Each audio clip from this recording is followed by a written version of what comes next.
Imagine waking up one morning and realizing that while the world was debating whether crypto was a scam or a gamble, a small group of people quietly used it to multiply their wealth, access financial tools you've never heard of, and operate outside the rules most of us still live by.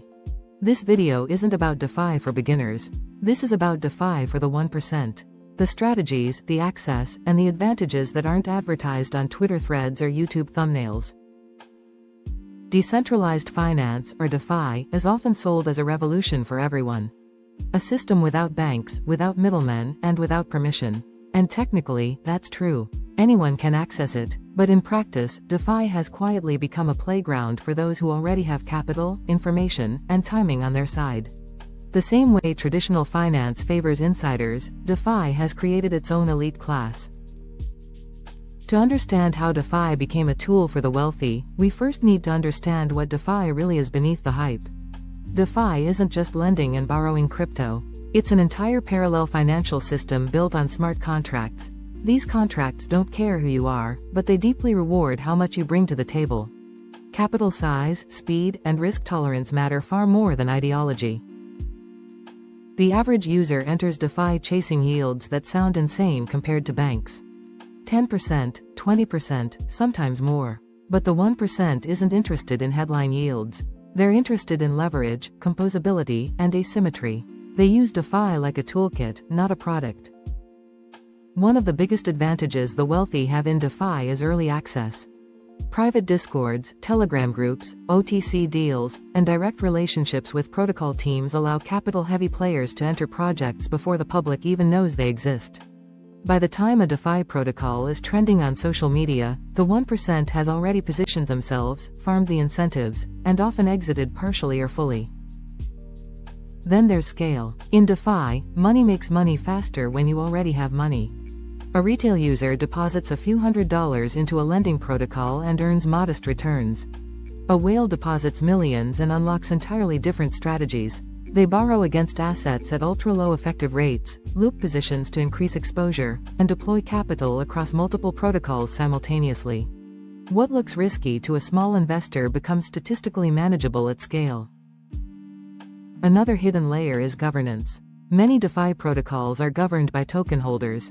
On paper, this is democratic. In reality, voting power follows token concentration.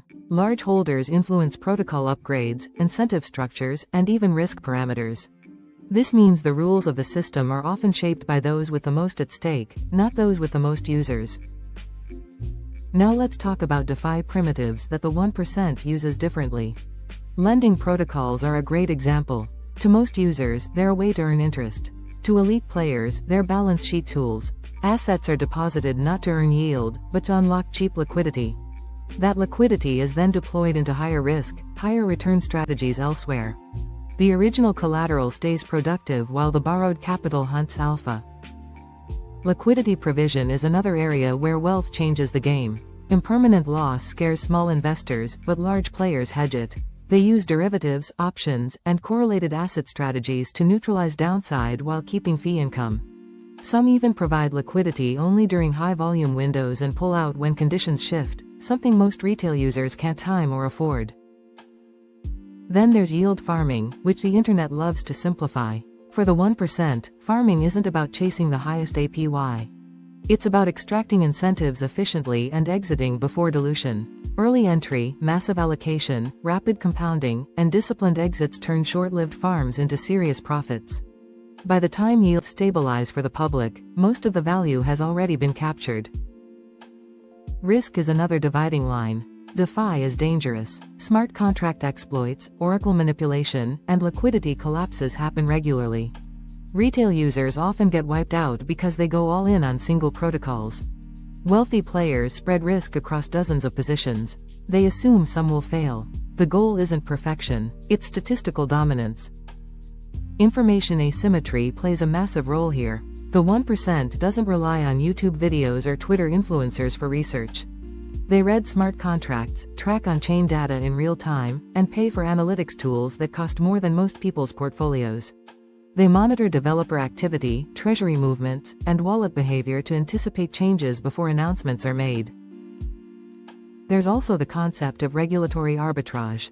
While most people worry about whether DeFi is legal, the wealthy structure their exposure across jurisdictions, entities, and wallets. They treat regulation as a variable to manage, not a barrier to entry. This flexibility allows them to stay one step ahead while the average user waits for clarity that may never come. So does this mean DeFi has failed its promise of financial freedom? Not exactly. DeFi is neutral infrastructure. It amplifies whatever you bring into it. Capital, knowledge, discipline, and patience get rewarded. Emotional trading, blind trust, and FOMO get punished. The system isn't unfair. It's brutally efficient. The uncomfortable truth is that DeFi didn't eliminate inequality.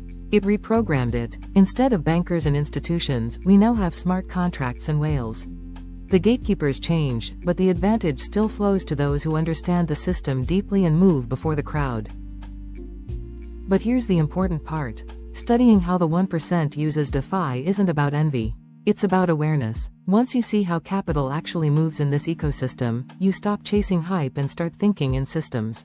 You begin to treat DeFi less like a casino and more like a long-term game of positioning. DeFi for the 1% isn't about secret coins or magic yields. It's about strategy, scale, and timing. It's about using DeFi as infrastructure rather than opportunity.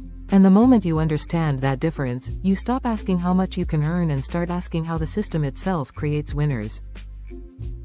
If DeFi is the future of finance, then understanding how the elite use it today gives you a glimpse into how power will be distributed tomorrow. And whether you like it or not, that knowledge is already worth more than any yield you'll ever chase.